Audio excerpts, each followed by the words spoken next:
Center.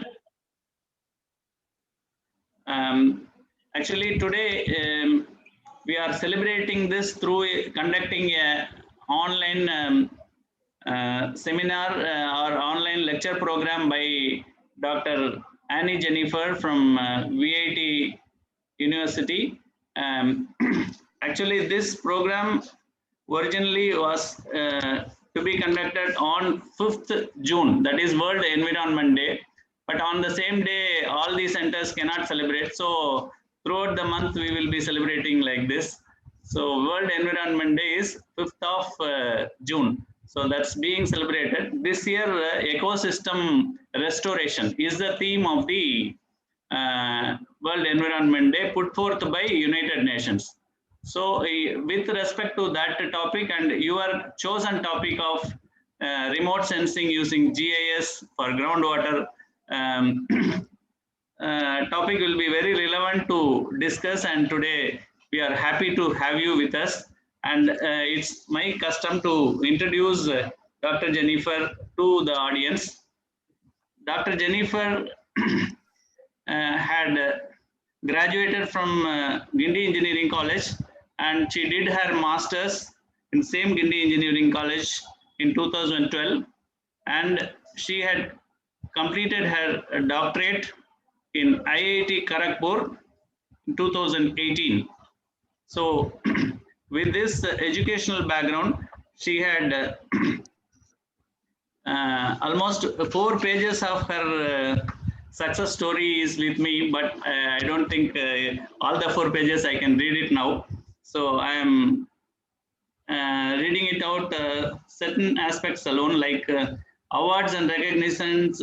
She had got it from served as a jury member in Smart India Hackathon 2020 for problem statement provided by Central Groundwater Board, and received Ministry of Human Resource Development Fellowship from the Government of India, New Delhi for PhD study at IIT Kharagpur, and received South Asian Water Fellowship from Government of Netherlands for post-graduation study at Anna University, and received the Best Article Award for the publication of a short story in College of Engineering Guindy magazine, Guindy Times in Anna University, Chennai in 2009. And in the research experience, she was a principal investigator of VIT-sponsored seed grant project entitled Modeling of Spatial and Temporal Variability in Groundwater Level in Vellore district, Tamil Nadu. Duration February 19. Then she has the professional experience of coordinator for Ranking Assessment and Accreditation Committee in Vellore Institute of Technology. And in the international conferences, she had presented a paper on groundwater management, a policy perspective, was presented at the International Conference on Environmental Science and Technology in February 2012. And another paper on groundwater potential assessment in Tiruchirappalli district of Tamil Nadu using catastrophe method was presented at the International Conference on Emerging Technologies in Agriculture and Food Engineering. She is presently Assistant Professor in VIT University in Agricultural Engineering Department. With this introduction, I leave the forum to Dr. Jenifer. Thank you, madam. A very warm evening to one and all present here. Thank you for your kind introduction, sir. So it's a pleasure presenting on the celebration of World Environment Day, which was on June 5th. Maybe it's a little late, but it's happy to present during this occasion. And I thank you for inviting me during this one. Can I share my screen now? Yes, madam.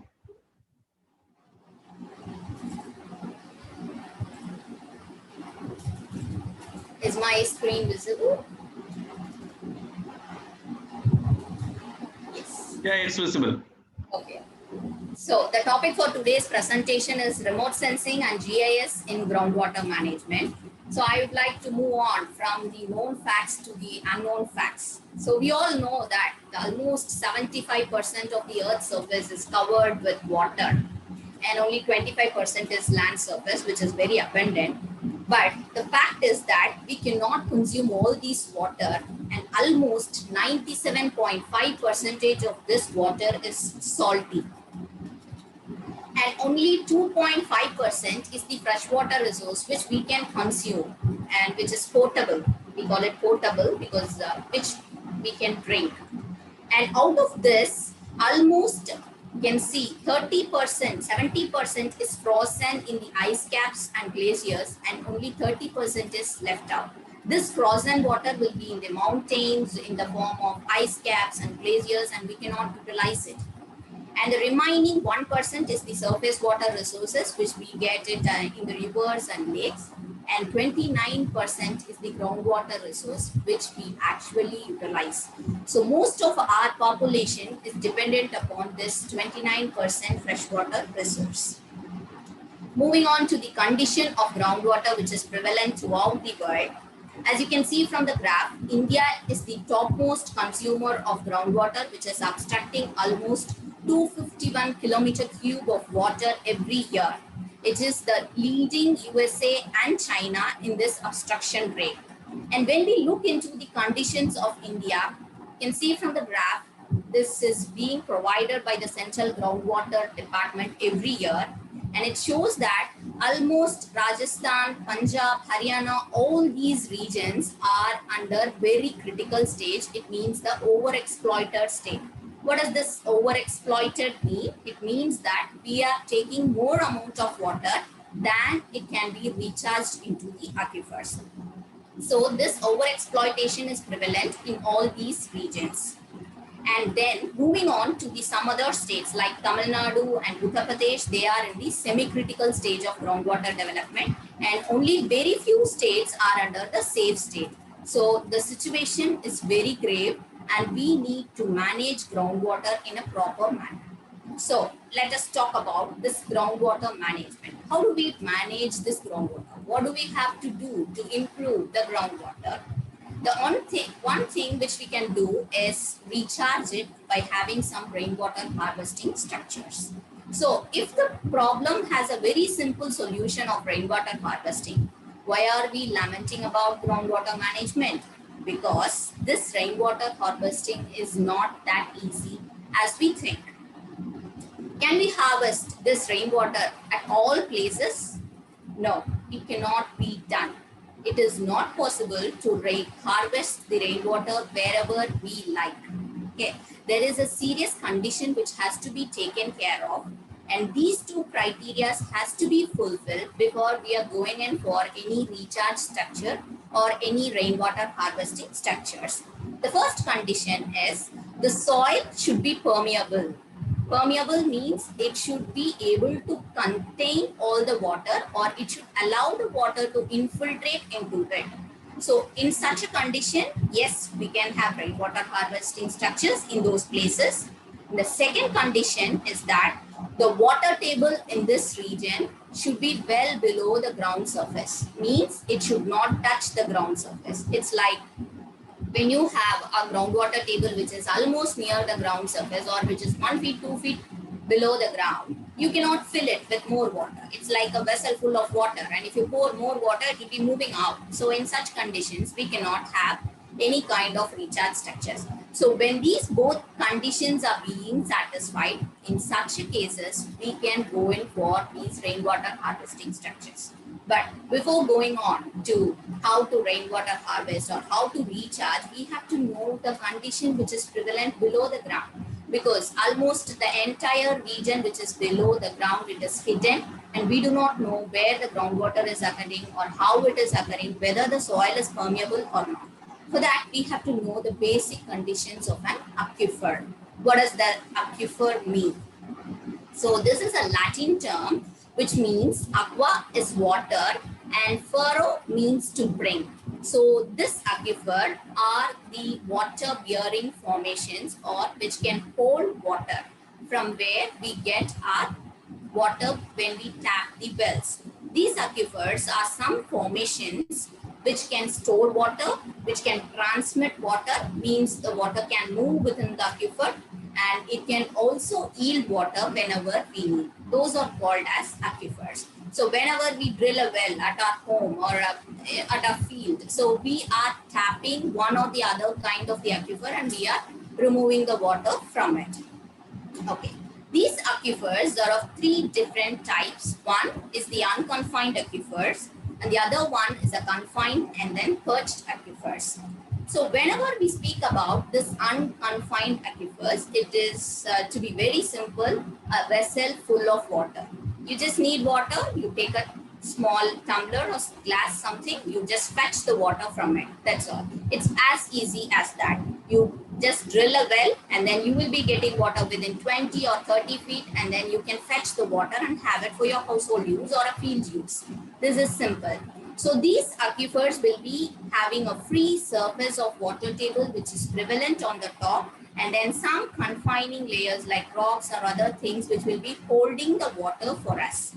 And we will be tapping it using an open well, mostly a dug well or an open well. Those kinds of things can be used for fetching such kind of water.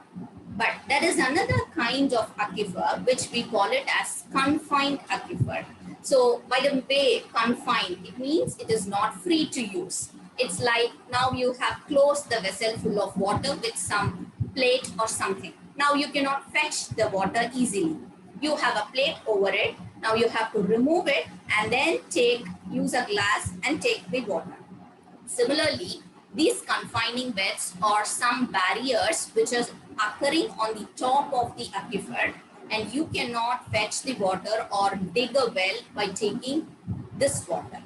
So what we have to do, in some cases, we have some rocky formations, we have to dig out and then we have to reach to this aquifers. In such cases, our wells will be very deeper. So sometimes it goes up to 50 feet, 100 feet and so on. So this means that we are tapping these confined aquifers. And the recharge of these confined aquifers is also very difficult.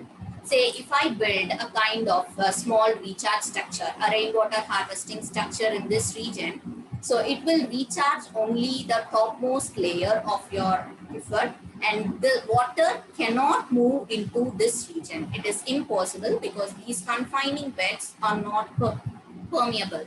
They will not allow water to enter in.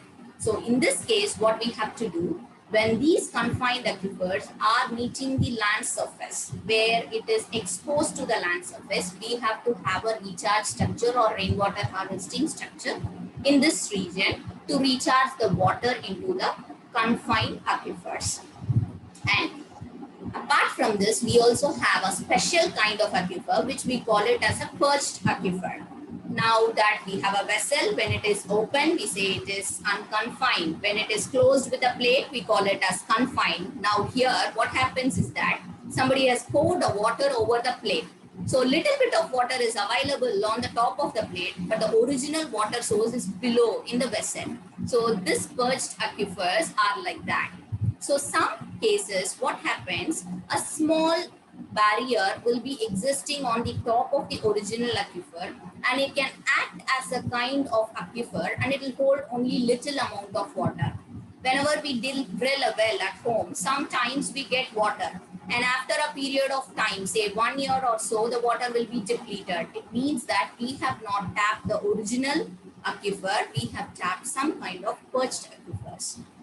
Their aerial extent will be very less and they cannot yield much water for a longer period of time. So in such cases, we have to deepen the well and then we have to tap the original unconfined aquifer, which is below this.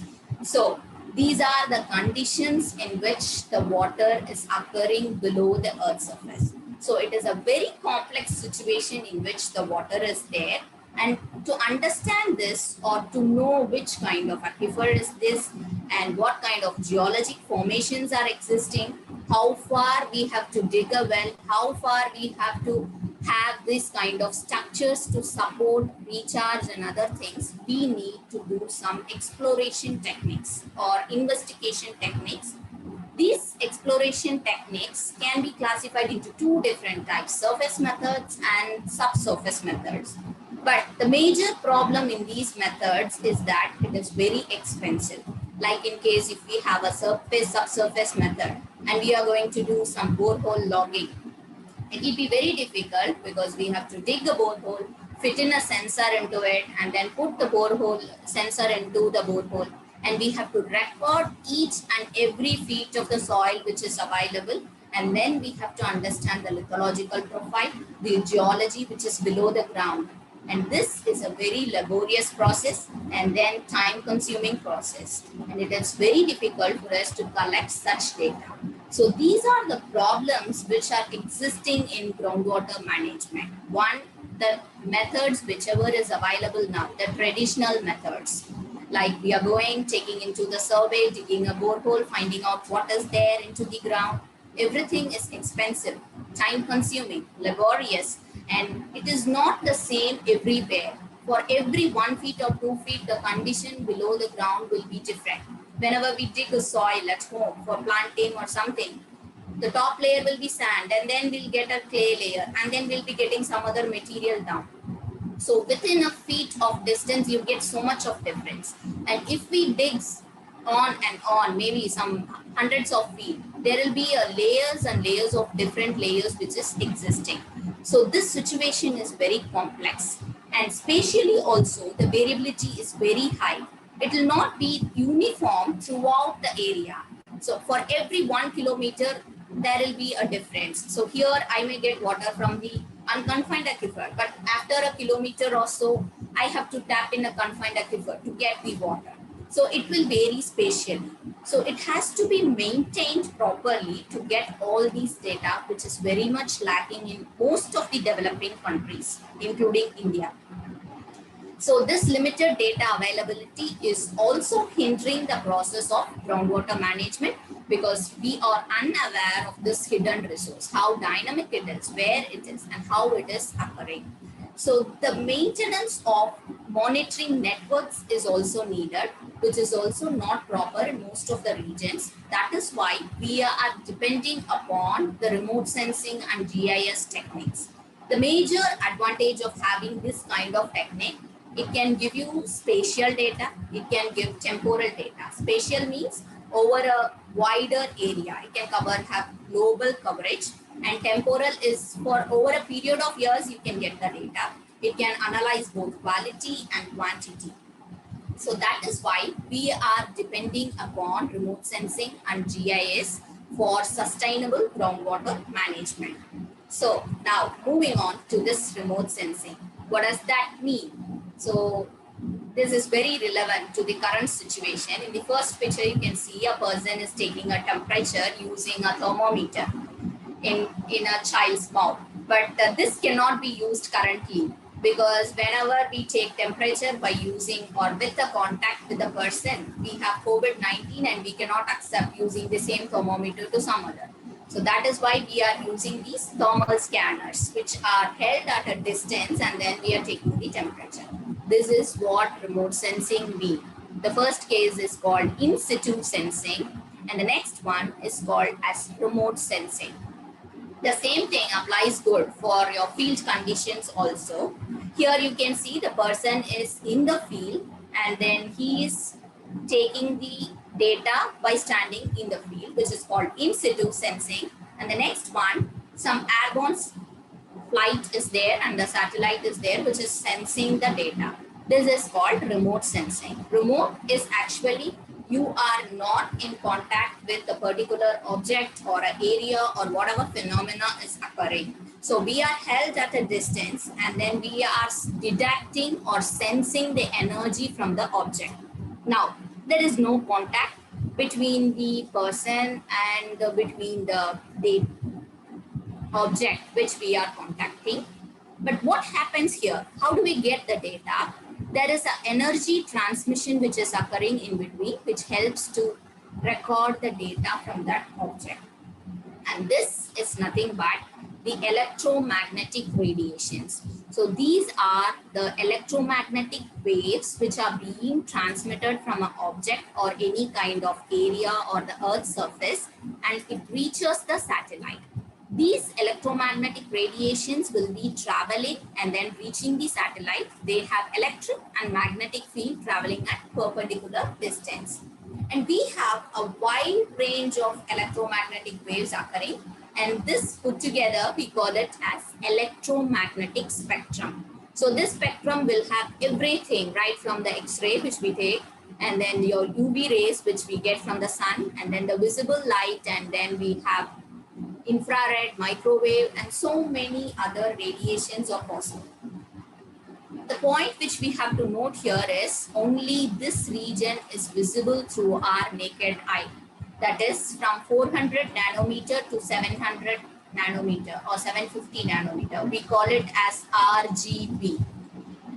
So only this RGB colors are visible to our naked eye, and we cannot view the infrared or the microwave region of the electromagnetic spectrum. But the advantage of using remote sensing is that we can sense infrared radiations, we can sense microwave radiations. So it is viewing something which is not visible through our naked eye. That is the foremost advantage which we are having in case of remote sensing. And now let's see how the process works. So the process is very simple. The energy source is there from the sun. The sun provides the light. So this light travels through the atmosphere, and in between we have something called atmospheric interaction. It is nothing but whenever we have some clouds or some trees which are occurring here, that will be hindering the sun's rays. It cannot pass directly and reach the surface. That we call it as atmospheric interaction. So it will be either scattered or it will be absorbed, or it can come directly on a clear day. So that is called as atmospheric interaction. After it moves to the ground, it strikes the target. Target here is the ground surface. In our case, it is the groundwater. Wherever we need to study the groundwater, that area it will be striking. And what happens again, it senses the radiations whichever is there, and this area will be reflecting the radiations to the satellite which is above. The satellite will be held in a platform above the earth, and then it will be rotating around the earth. So it will be sensed by a satellite, and this satellite will be transmitting it to a processing center, a data processing center, and from there we can obtain the images. We call it as imagery, satellite imagery, and these satellite imageries will be further processed for various applications, maybe for agriculture or water management, for environmental restoration, anything. It can do wide range of applications. So it's as simple as using a digital camera. So when we have a digital camera, we just click on a photograph. Okay. So when it is a daytime, it's fine. We just click as such. But during the night time, we have some flashlights existing with us. So we switch on a camera with a flashlight. So similar kind of technique is available with the satellites also. So the satellite will be having some artificial sources of light. It can even send the light and then it can get reflected if you want a night image. Okay. And many cases, we do have some thermal sensors which are available. So in BBC, we can see during the night time, the animals will be seen in different colors. It is because the temperature of the animal is being sensed using the thermal sensor. So such kind of thermal sensors are also available with the satellite. So they can sense and they can find out the temperature which is occurring in this region. Now, I have taken a photograph with my digicam. And what do? I cannot have as such. I have to transmit it to some mobile phone or laptop for further processing. So I just do it. So that is what your data processing center does. And after that, if I need to be better looking or something, if I need to post it on a Facebook or Insta or WhatsApp, I do some analysis on it, or I do some touch up and other editing. So that is called the data interpretation. And finally, it is the application. So I'm posting it on any kind of social websites. So this is the entire process of remote sensing. And here, the most important thing we have to know is about the satellites. These satellites are constantly rotating around the Earth, and they are collecting the data. And the pathway in which these satellites are rotating is called as orbits. These orbits can be either geosynchronous orbits or sun-synchronous orbits. So geosynchronous means, here you can see in this picture, we have a satellite which is focusing on a single region, and then it rotates around the Earth. So it covers only the portion which is which it is being targeted to do. Here you can see it is focusing on America, so South America. Only the data of this region will be obtained. So we do not use such kind of satellites for various other purposes. We just use these information for meteorological purpose. As we see, the weather reports which are there coming every day is being obtained from these kind of satellites. And then for communication, for various communication purposes, your television channels, your radio waves, all these things are being reflected by these geosynchronous satellites. And moving on to the sun synchronous satellites. These are the data which we need for groundwater management. They will be rotating around the earth, maybe in the north-south direction. They are placed at around 700 to 800 altitude from the earth. And for every 90 minutes, you get one rotation. And these satellite imageries are used for water management purposes, for agricultural purposes, for military purposes, and various other purposes we use these kind of sun synchronous satellites. As the satellite moves on, as you can see from the picture, the brighter regions are being captured. So it will be capturing the images in smaller tiles. Here you can see smaller tiles. This is how we get an image for India. Each and every square here, which you can see in this picture, it is one tile which is being captured by this satellite. Almost it will cover 30 kilometers to 40 kilometers or 50 kilometers. So we call it as spatial resolution. So every tile covers almost 20 to 30 kilometers. And if you zoom in, you can find out each and every region which is available. This is how a satellite imagery will look. So this is a place which we all know. It is almost Kadalur Nagapattinam region. But whenever we look into the satellite imagery, it is difficult for us to analyze. It is not like this normal imageries which we have. There are two famous scientists which we can identify immediately whenever we look into the picture. Like you say, the first one is Isaac Newton and the other one is Albert Einstein. It is very easy for us to analyze and tell. But when we look into the satellite imagery, even if the place which we have visited or known, it is difficult for us to analyze it because the interpretation of satellite imagery is not like the photographs. So when we have an album, we just rotate it and then we just turn over and find out this is this person, parents, mother, father, grandfather, everything we can identify. But this kind of imageries is not very easy to point out which region or what is happening. That is very difficult. The major reason in interpretation of the imageries is that it is not taken in the normal perspective. For example, say if a person is standing in front and then we are clicking a photo of him, it is just the front view of him, which we normally know. But the satellites are not clicking the front view. They are taking from the top angle at a very high altitude. So the very perspective of taking a photo or imagery is different, which makes it difficult for us to analyze. And the one more important point here is that it is not the region which we are able to see through our normal naked eye. So we are also viewing something which is there in the infrared region, which is there in the microwave region. That is why we get the imageries in different colors, not the normal or original colors. We have to give some color to the infrared region because they are colorless. So that is why we have something called false color composite. So the original colors are not there in the imagery. So it's very difficult for a person to analyze or find out what is there in the satellite imagery. That is why we need something called GIS, that is Geographic Information System. This is nothing but some information which is being georeferenced. Nowadays we have a mobile phone, we have georeferencing, we have geotags which is available. So we are locating as where we are and where do we stand, what is the latitude and what is the longitude in which we are living. So this georeferencing of some information is called as GIS, and this GIS software can process the imageries which we obtain from the satellites.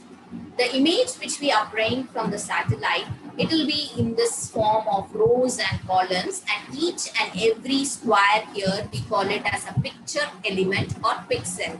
And every element of this row and column will be having a number attached to it that is called as the digital number. Now what do? We get the satellite imageries and then we process these numbers and understand what does this numbers represent or what does this image represent using various geographical information softwares like ArcGIS, ERDAS Imagine, QGIS, or some of the softwares which are available for analyzing these satellite imageries. So the major advantage of using the satellite imageries or using the softwares like ArcGIS and GIS is that one thing, they help in efficient data collection. So human errors will be avoided. Say if I say a person to gather some data, he may be erroneous because to err is human. But remote sensing or the satellite cannot make any error. It will take the correct data for me. And it can have a global coverage. As a person, if he can take a photograph or if he can go for a field study, it's very difficult to cover more than a district within a day. But in case of remote sensing, it can have wider coverage and the repeatability is very much. So every 1 day or every 2 days, you can get an image of a region which will be useful for analyzing the groundwater conditions every now and then. And it is also very cost effective. Like I said before, when we have an exploration technique which is being carried out, you have to dig a borehole which will be costing too much nowadays. So, but a remote sensing satellite imagery does not cost much. And nowadays we do have some free imageries which are available from Landsat and other satellites. So it is very much cost effective to have some remote sensing data for groundwater. And you can even go and access the areas whichever is inaccessible. We do have some reserve forest area. We have some mountainous area where we cannot climb at all. And we have a deep jungle where nobody can enter. But remote sensing can take the images of these regions and provide you at home. And the next most important thing in groundwater is that it will not damage the sites. So whenever we go for a groundwater study, we have to go in for having a pumping test or digging a borehole or something which will be damaging the site. But in case of remote sensing, we are not going to damage anything. And by remote sensing, we can do a wide variety of applications in groundwater management. Like you can assess the groundwater potential, what amount of groundwater is there. You can even find out what kind of recharge structures you can have, where to have those recharge structures, how the natural recharge is existing. And then you can also know about the quality, what kind of pollution is occurring. Is the area vulnerable? We have some vulnerability assessments. And we do have hazard assessment and risk assessment. All those things can be done using remote sensing and GIS. Now, I would like to share one of my experience of working with remote sensing and GIS so that you will understand better on how it can help us. It is about the first topic, that is a case study on groundwater potential evaluation. So in this case study, I will tell you about two different things, the normal traditional way of working with groundwater and the way in which remote sensing is helping to have the groundwater resources. The study area taken for this case study is Tiruchirappalli district, which is located in the heart of Tamil Nadu. We have almost 14 blocks, which is located throughout the district, and we have an area of about 4,403 square kilometers, and it is mostly an elevated region. And the rainfall is between almost 850 to 900 mm, which is there in this region. And the major problem, as you all know, it's the Kaveri River. The surface water sources are being decreased. You can see from the graph. And the groundwater dependence has been increasing over the past 30 years. So this is a 30-year data which I have shown in this graph. So it has been constantly decreasing the surface water sources, and people are depending more and more on the groundwater resource for irrigation because of the unavailability of water. So the situation for groundwater management is more important in this region. And now moving on to the groundwater potential estimation using the conventional method. So the conventional method is, first we'll see what does this groundwater potential mean. It means the amount of water which is there within the aquifers. That is the groundwater potential. And we do have two different kinds of potential which are existing. One is the static groundwater potential, and the other one we call it as the dynamic groundwater potential. So in the figure you can see something blinking, that is the static groundwater level. So you just dig a well and the well reaches the bottom. So from the bottom of the well to the top of the water layer, that we call it as the static level. So this water level does not change with every season. So this is called the static groundwater potential. And what do we call as dynamic is that it changes every season. So before monsoon, it will be very deep, and after monsoon, it will become a top surface. So this change in the water level every season, that is called as the dynamic groundwater potential. So how do we measure this? We need three different parameters for measuring this.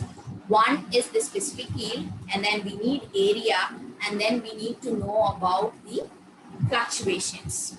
Now, in case of traditional methods, measuring area itself is very difficult because we have to go in for some surveying technique, as you all know.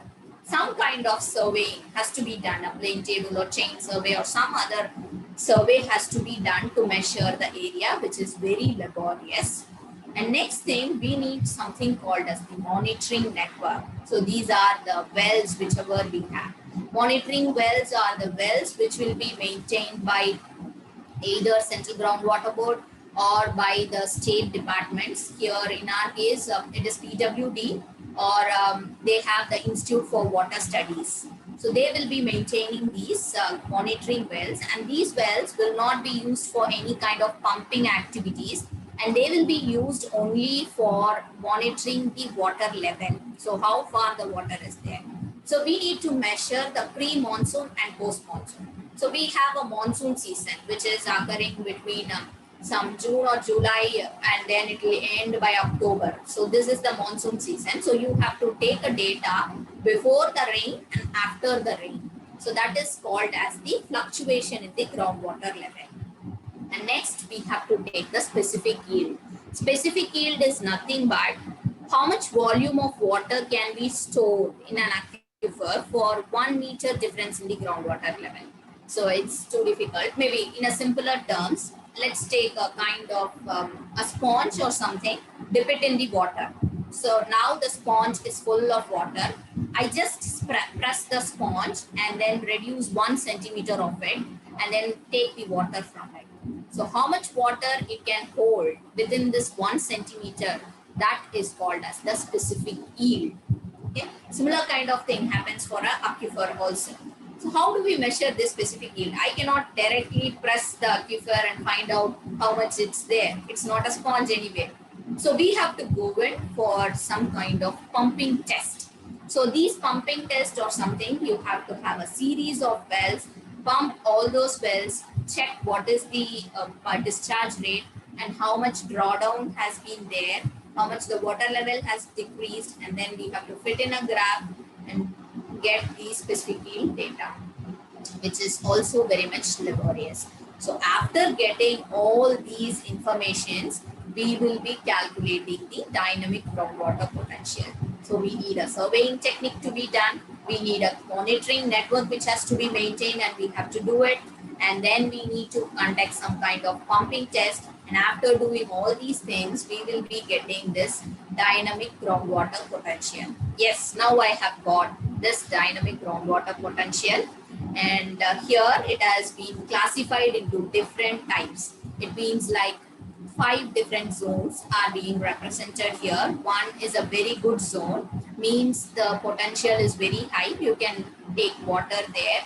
And then good is somewhat medium, and then moderate, and poor and very poor regions. Very poor are the regions where the potential is too low.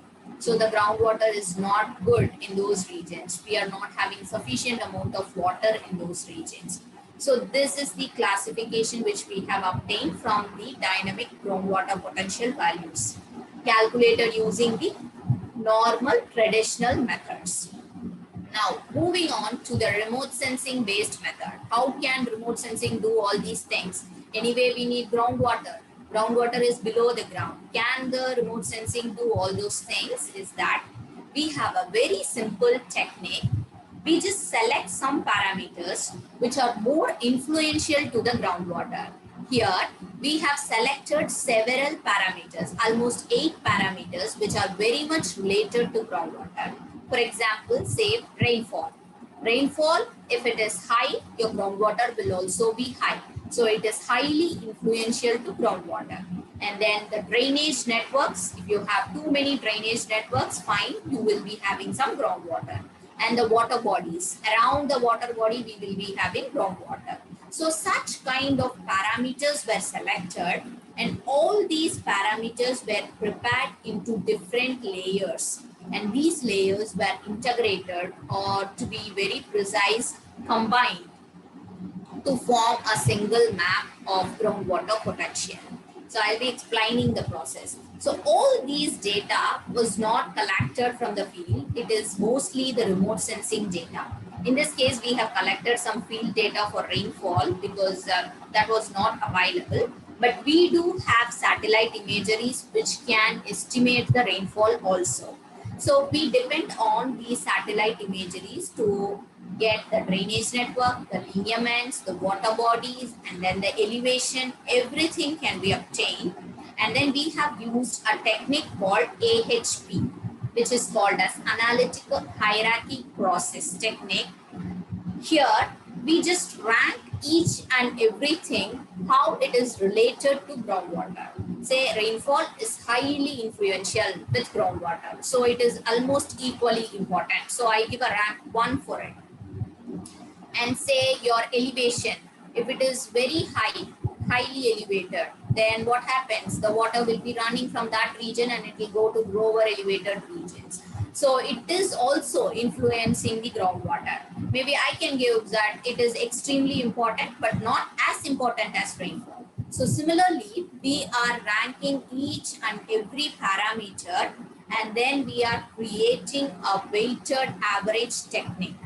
So these are the formulas which we have used to find out whether the weights assigned are consistent or not. And then a pairwise comparison was done to find out all these things. And finally, we have designed all those maps. So here you can see this is the annual rainfall map.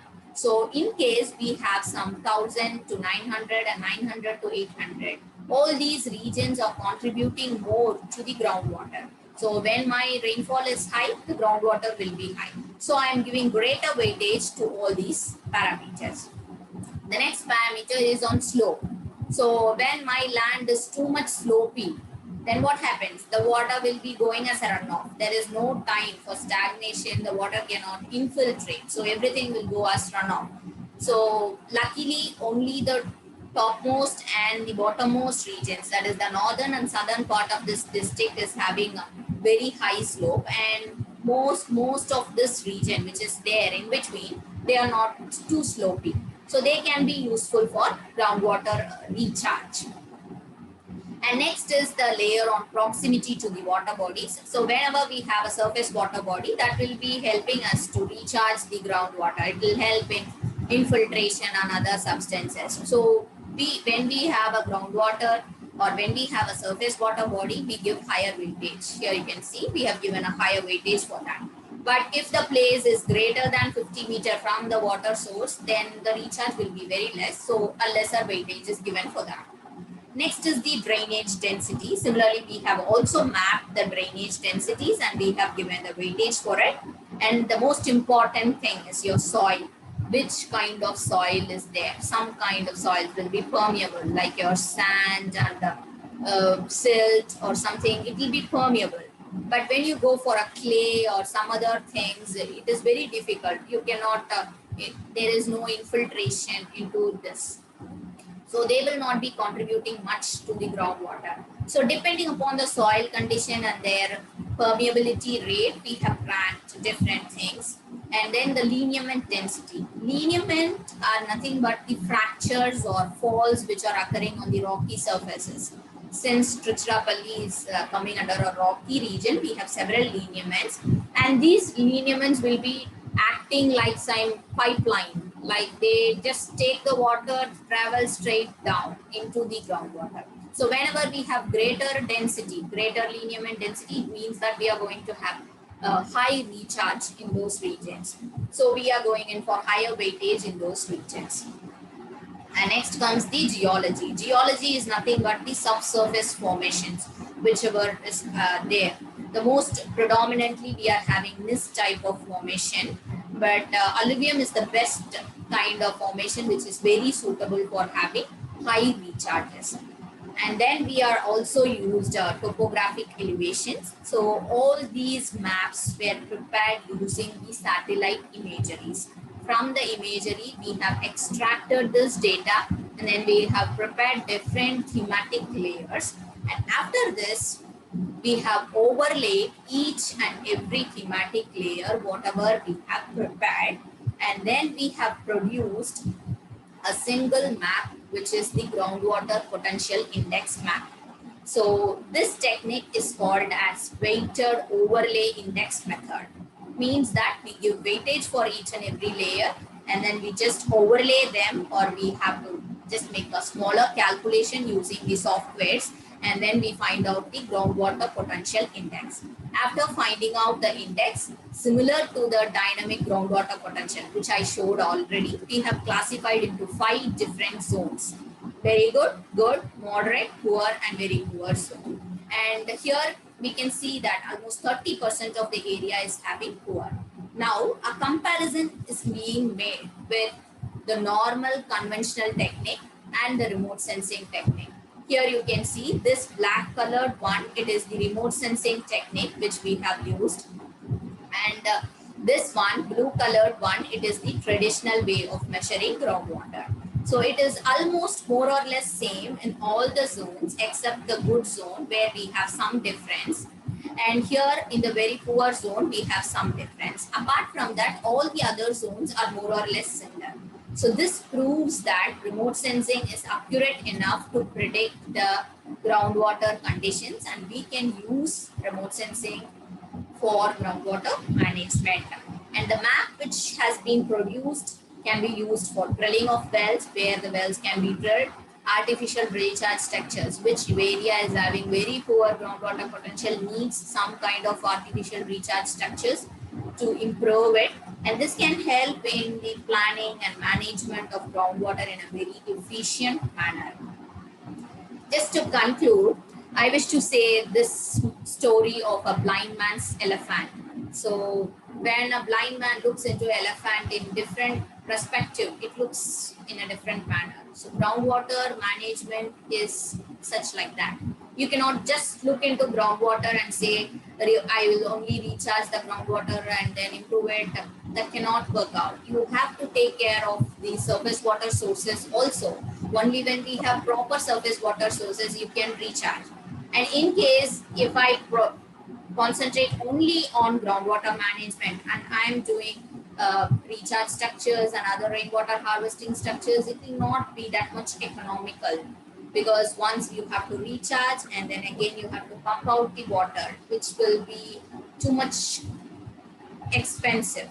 So you have to manage everything in the environmental perspective, economical perspective, and social perspective. And integrated management is needed for sustainable utilization of groundwater resource. I think the term is very complex. To be very simple, we have to think that our aquifer or the well which we have at our backyard or at our field is like our bank account. So whenever we withdraw our money from a bank account continuously without having any deposit, one day there will be zero balance. So that is the condition for groundwater also.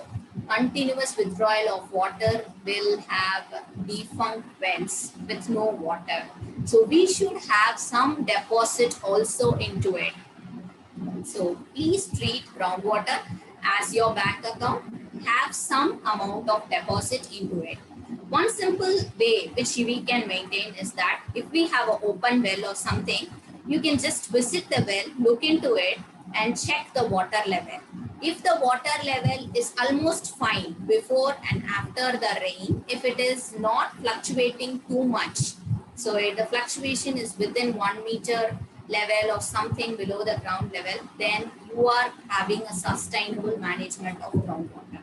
But in case if your well water is becoming too deep in a summer and then it is increasing high during the rainy season, very high within the rainy season, then it means that you need to do something or you have to reduce the usage of groundwater and make it sustainable for the future generations.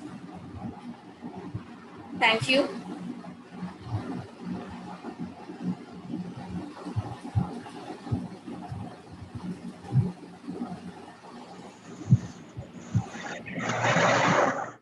Yes, if there are any doubts, I can answer. Madam? Can I ask a question?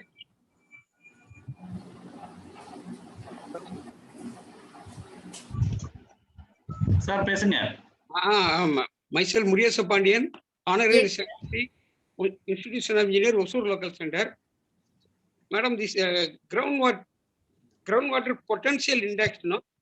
Yes, That- sir. The excellent slide again. Potential index. I think 63 or 64. Okay, sir. I'll just move. 63. Previous.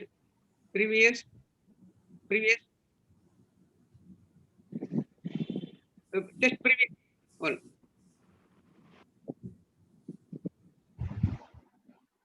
Is this a slide, sir, which you have asked for? No. Previous slide. Okay. This one, many things are written, no? Okay. This, what is the use? 1 minute. 1 minute. Huh? Yes, sir. See, this index, no? Yes, sir. How to, these are the method you are telling, calculate the index. How to, where to get this index details of our area? Where I am from living in Osur. No, sir, we cannot get these index. It is a research which I have done for my PhD work. So we have to calculate it. It is not freely available. We have to do the study and create the index or estimate the index for each and every area. This, okay. It is not available. The index, how to interpret the index after the, show me some indexes. Yes, sir. Here, how to interpret the index, I can just show you here. So in this slide, so we have got an index of 0.38 to 0.26, which is very high. It means that the groundwater potential is high in these regions. And if in case we are having a very low value, which we are getting, so then it means that we are in the poor region, means the groundwater potential is very poor in these regions. So this is how we interpret it. But such kind of data, the government is not taking care. Yes. Government is giving to some extent. Okay. Yes, the government is giving the dynamic groundwater potential, which I have shown already. That is available. We get some dynamic groundwater values every year, which is being supplied by the CGWB. Government has already done this type of study and they have identified which is critical, safe zone, all these things, our PWD and the Central Government Board, they have already done it. I am Dr. Vellore, Chairman of the Environmental Engineering Division Board, IEI. Okay. A really very good presentation, Dr. Jenifer. This groundwater potential map, how it is being overlapping and getting the index, really very astonishing. I have a few questions to you. Yes, sir. This is the inland, you have taken Trichy. The effect of groundwater mainly on the coastal areas, there is a lot of problem is there, especially in Chennai and Puducherry. There are high exploitation of groundwater. There is saline water intrusion. There is a possibility already has intruded in Chennai. In Puducherry also this problem is there. Yes, sir. In what way your GIS will help us in identifying this problem and solving this issue? Yes, sir. We do have some quality kind of studies which is being done.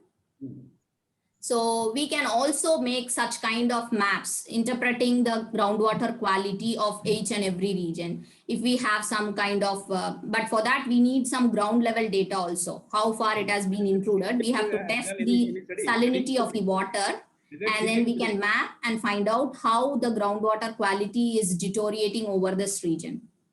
No, whether already any established study is there by CGWD or State Groundwater Board? Geological. You have some idea? No. Geological. Yes, sir, they are doing some kind of studies on this. They do have the water quality test and other things which is being published, but they have a map also, which is being published by the CGWB report. For every district, we have a map which is being published, and it will be there showing how much TDS is there, how much EC is there in every region. And actually, this is a macro scale. What you are telling is the GIS based, what is the groundwater potential thing for a ordinary farmer. If you want to put a well, which location he has to do? Is there any shortcut method or any method is a proven method is there? Because people spend money. There is poor farmer. He puts a borehole, then no water is coming. He's getting disappointed. Is there any practical method to find out a potential well where he can do the borehole? Yes, sir, we do have some data. The lithological profiles will be available with the, I think IWS, in Institute for Water Studies, they are doing it. For every district, they have 10 or 20 lithological profiles. Lithological profiles means the ground level data. What is the type of soil or geologic formation existing in every region. So he can get that and he can analyze if he is near to that region, similar kind of formations will be there. So he can go in for such kind of data and he can dig the well. No, it is very, very macro scale only. The micro scale, if you find there will be a lot of rock and other things everywhere. You told me that impervious type of thing is coming. It's a problem. One type of in situ, how to measure the ground, whether it is available or not. Any scientific methods have been arrived. No, sir, such data is not available in India now. We have to improve ourselves. We have to have more monitoring wells, more lithological data, which has to be done every region. That is lacking. So thank you very much. And I wish Starlight Analan has arranged a very good lecture. On behalf of Environment Institution, I thank him and the chairman and all the committee members everything for arranging an excellent lecture. It was a very good presentation. Thank you, sir. Thank you. Thank you very much. Madam Jaffney, I'm Sivasubramanian, Yes, sir. Madurai local chapter president-elect. Okay, sir. I'm a past senior scientist from ISRO also, worked in the Great, sir. satellites and everything. One thing is that Mr. Velan asked that the data should go to the farmer. That is the primemost requirement. That has to be given by the government department. Yes. Departments, that information should go. You are getting satellite data and you have put an index with the layer by layer. That is your algorithm. Your algorithm of your layer by coming to the index part. How that index value is coming, you should know, Permeability of the soil. Who will give? You are taking an index of some value. Some department or some geological survey of India or somebody should give. So that is one part which is missing. That is why Mr. Velan, as he asked, the informations are not going directly to the farmer where the water table is there. That is one thing. The lithological data which you have said, that data also, it is a ground-based data. Ground-based data, satellite will not give. Satellite will give the imagery of the IR wavelength and other thing. And it gives your temperature and what is the soil water content and other thing. So this data you have to closely work with the Geological Survey of India. That's my experience with this one. Satellite will give. Satellite give, as you said, spatial swath angle of 20 kilometer or 1 kilometer or 5 kilometer, 0.5 meter. Cartosat is giving even much less than that. Cartosat is the recent satellite Cartosat 1 is giving less than 10 centimeter accuracy. It gives the data. your pixel data, your pixel, you say that. Each pixel value is 10 centimeter. Yeah, now it is giving in 10 centimeter. And one more thing is, basic problem is, I am not discouraging you. Basic problem is, you are using sun synchronous orbit. Sun synchronous orbit is the place wherein the earth gets a constant rays, constant sunlight. Then only the infrared will be same. If you take morning one reading and evening one reading, will be different. Will not get the. So you have to take the data when the satellite goes over the particular place at particular time. That data only you have to take. That's why they call it sun synchronous orbit, for which they tilt the orbit. Orbit itself they are tilting. Will be tilted. So that the sensors and the IR camera faces the constant place. To get a one district, if you miss it, the next time the satellite passes after 21 days. By the time, if there is a rain, if there is a disturbance, where earlier data and this data will not be matching. So, for which they say is instead of going for a sun synchronous orbit, geosynchronous orbit is too high. Too far away, sir. We cannot have such spatial resolutions.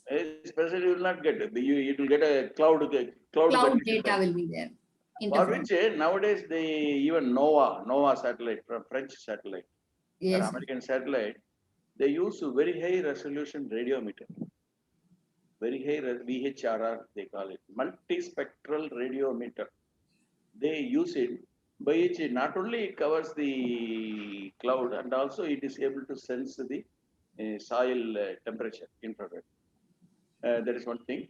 And the second thing is recently now we are seeing across the cloud, what is the pattern of water content? That is microwave sensing is being used for that. Not microwave. In a recent satellite, I am not getting the name. Since I am away from the department for last 10 years, I don't remember. But that is synthetic aperture radar. Synthetic, SAR. Synthetic aperture radar. If there's a cloud, what is the level of water content it sends? Yes, sir. It can sense it. That is the latest upgradation is laser based. Laser based, microwave based or laser based. Now they are trying to use it, the laser, to measure accurately the temperature part. That is the latest technique which ISRO has not attempted, or even Americans and European they are using it. Japanese they use it. They use it in their satellite. Anyhow, your work is very good. Informative for Institution of Engineers for the talk. But our main prime question is the information of the water content using GIS, how it will reach the common man. For which ISRO is having an organization. NMRS or National Remote Sensing station is there. Each district they will keep the station, but it is not working. That's the problem. Yes, sir. The approach, some participatory approach or bottom-up approach should be there, which we can bring from the topmost to the bottom. And that is missing. Yeah, you are very correct. You can give very high data, very high algorithm, very high equation, very high calculation, and very high resolution. But it should go to the thing. Yes, in ISRO we face the problem. We using the remote sensing data not only for the soil content, not only water table, we also forest, where how the ice, the water flood is coming, how the fisheries are growing, how the coral reef is coming. Those things are being monitored using the remote sensing data. But in Brahmaputra, if it is flooding, by the time you get the data and communicate to the Assam or Northeast sector collector, by the time flood would have gone. Yes, it will be delayed. Because our communication through the ground-based system is poor in those areas. Whereas the satellite can tell Brahmaputra is going to flood in next 1 day or 2 days. But the dissemination will not go to the public. Similarly, what I am telling is, similarly, in this case, to help the farmer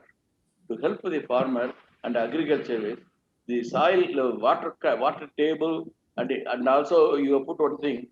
There is a tunnel between the soil, which that's what you mean, that lithographical data, is it? Lithologic data. Lithological. There is a data which you are telling. That data should be available. If there is a link, if I am digging a well in Manaparai, and how it goes to Nachalur, or how it is going to Manachalur, that tunnel link, or there is a seepage through the soil, that information should come. That is, I am sure this is a part of Geological Survey of India, not remote sensing. This the Geological Survey of India. So anyhow, congratulations, very good work. You can still refine your index and go to the accuracy of the measurement, not measurement, prediction technique of this. Okay, thank you very much. Thank you, sir. Thank you, sir. Nice hearing from you. Yeah. And Dr. Jenifer, regarding monitoring of river water quality, everything, how GIS is being used? Sir, I'm not able to get your question. River water quality. For example, Kaveri or Ganga pollution. Yes, sir. In what way your GIS is helping us? Yes, sir. We have some risk management studies which is being carried out. So how far it is vulnerable, what are the contaminants which is on the surface, and then we will be mapping those contaminants and where these effluents are being discharged. That will be mapped. And then we will be preparing a hazard map, and that can be utilized for knowing the possible variations in the groundwater. So we have some risk management studies which is going on. Surface water normally BOD and COD and some heavy metals, everything discharge, so it is getting affected. Can GIS help us who is contributing this and how the quality is varying, how we can take control measures in that angle?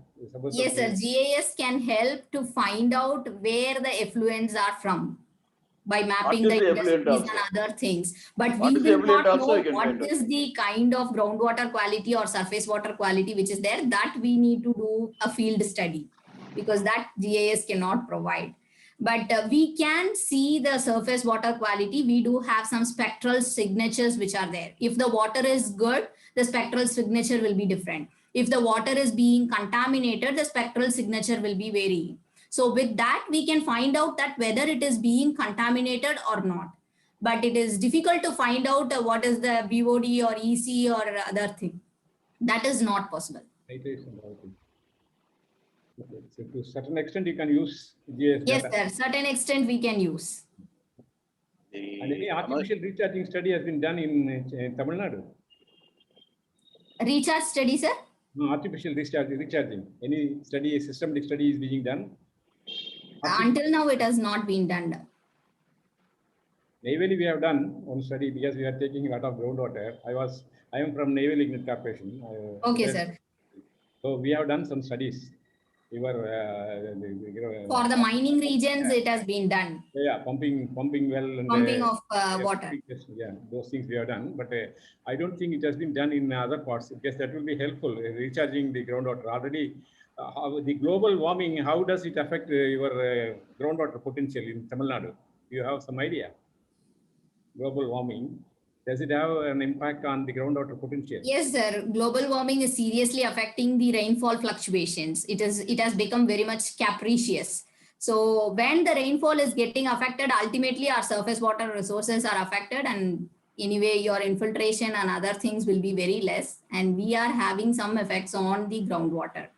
Concrete results, do you have concrete results that this much, say for example, Trichy district, earlier the groundwater was this much, now it has come, this is because of over exploitation or because of climate change?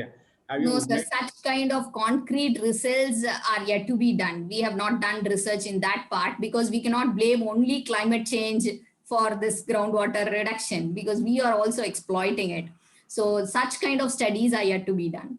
Yeah, this is required. Future, we have to, now itself we have to take steps, because the seasonal changes of river, the rainfall, everything is so much drastically changing. So what will happen, some area maybe like Rajasthan.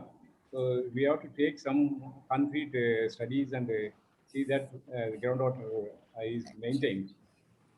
Sure, sir. Sure, sir. I'll take it up. Maybe my next research will be on climate impacts on groundwater. Some tech student you can give and get. Yes, sir. Sure, sure, sure. Thank you. Thank you for inducing it.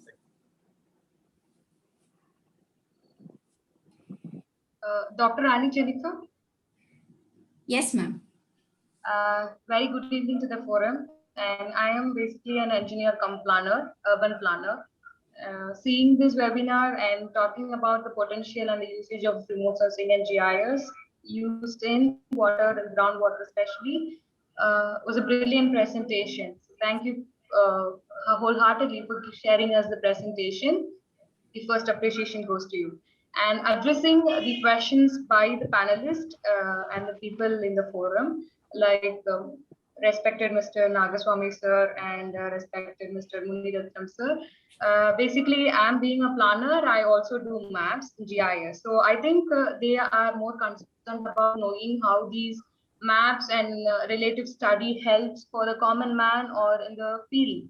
Especially. So I think when you incorporate it with the development plan, which is being taken up by the city or any kind of rural development plan, this will definitely go ahead and benefit the people. So understanding the condition of groundwater in the particular region, maybe when we prepare a master plan and give you this respective data to the development board, this will definitely go ahead and will have a huge impact for the people. So that's from my end. Yes, ma'am. As you rightly pointed out, we as groundwater engineers, we do something and we have to have some interdisciplinary research. So if we provide the data for you when you are planning some urban city or something in your field, so it will be helpful for us to maintain a proper recharge and other structures when you are planning it. So Exactly. we have to focus on that. Some interdisciplinary research is also needed. Yeah, that's very nice. One more thing, Jenifer, this drainage pattern has totally changed. We have converted into all concrete buildings. So the flooding of rivers, everything very rarely we find nowadays, either polar or this thing flooding. Yes, sir. The entire flow has been affected. The stream So is not having the flow. Drainage map, you have to make a study and see wherever it has been there, that you have to you can give a report to the government, other things, PWD and other things, make a research study, something, and give it so that the water storage, everything, the surface water bodies will be, a lot of encroachment is there. Those things we can recover it, then all these groundwater potential problem we can reduce. Yeah, otherwise unnecessarily the water is going to the sea, west it is going. So this drainage study is also very important. We find many places the encroachment of the river bodies and other things, even though there is a act that nobody should Encroach the water bodies. Yeah, water bodies is not there, but even then a lot of things are going on. This sort of we scientists and engineers, if we make some studies and give some reports, it may have some impact.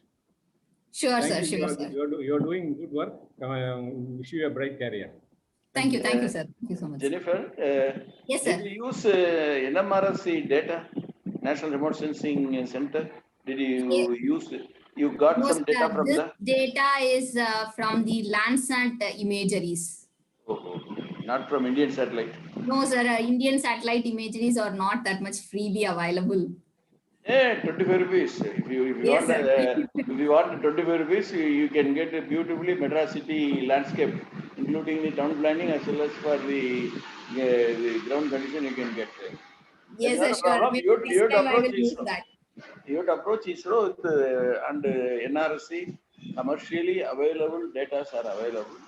That they are Sure, giving sir. to each state local administration, they are disseminating that information.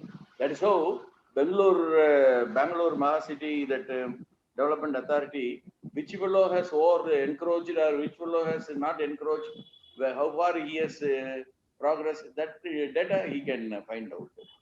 For Okay, which sure, sir. ISRO is helping. Make use of ISRO's data, and for your further your analysis and research, it will be much useful. Sure, sir. Next time I will be utilizing this. Okay. Thanks to Sivasubramaniam sir also, newly elected chairman, Madurai Center, for actively interacting and giving worthwhile suggestions, sir. Sir, இது எங்க field sir, எங்க field, நாங்க satellite our field. So I thought it is an interesting topic which he is having. In fact, our BHEL Ranipet, we had very close interaction. Close interaction. We invested some 14 crore or something like that for making a gas bottle 3D machining and everything. One of my friends also was there. He recently expired, Mr. Rajendra. He was a DGM in quality control, I hope, isn't it? Quality controller. We have a close interaction with BHEL Ranipet. Thank you. Thank you. BHEL and VIT are very close also. So you can have further interactive work. As Dr. Munirathram said, he has some data on the groundwater condition and other details, soil permeability and other things. He has some data. You can further do some work for either BTech student or MTech student or MS student. Okay. Yes, sir. I do have some PhD students working under me. Maybe I can approach them and ask them to do some research on that. Okay, then. Very good. Nice. Very And nice. Dr. Committee member VIT also. You can contact, anything is required, you can contact me. Sure, sir. Thank you. Maybe I can get your contact number from sir. Yeah. Salai Madalan sir knows me. Okay, sir. Sure. I'm the chairman of this Environmental Engineering Division Board, IEI. Okay, sir. Okay. We wanted to have one international seminar also with VIT, but it did not materialize. Maybe in future we will have. Yes, sir. Sure. I can collaborate and organize it. Yeah. Even this you can take it as a topic and take up some seminar or convention, something you can arrange. Sure, sir. Sure. Thank you. Thank you, sir. Thank you, Mr. Salman. A very wonderful arrangement you have made. Thank you, Mr. Munirathram. And Thank you, sir, Jenifer. for the active participation and for the very insightful lecture. And I think all doctorates were interacting in this session. We only had to simply observe what's going on, like the data acquired by satellites and how it's being utilized for the common man and how it should be used. Like all these discussions were really opening up so many avenues for us which we were not very much aware of. So like that, it was very useful, madam. Thank you very much for the time and the energy you spent in giving us this lecture. And really, we all were very happy to hear this session from you. And I thank the Institution of Engineers State Center for giving us the Zoom ID link and arranged this program to happen like this. And I thank all the participants who have actively participated and discussed this subject very well. And I thank one and all for this program. Thank you very much, madam. Thank you, sir, Dr. Sivasubramaniam sir, and Thank you. Yeah. Salai Madalan sir, we were only talking on phone. Today only I am able to see you. Thank you, sir. You know that late Mr. Rajendra, Yes, sir. Actually, he is our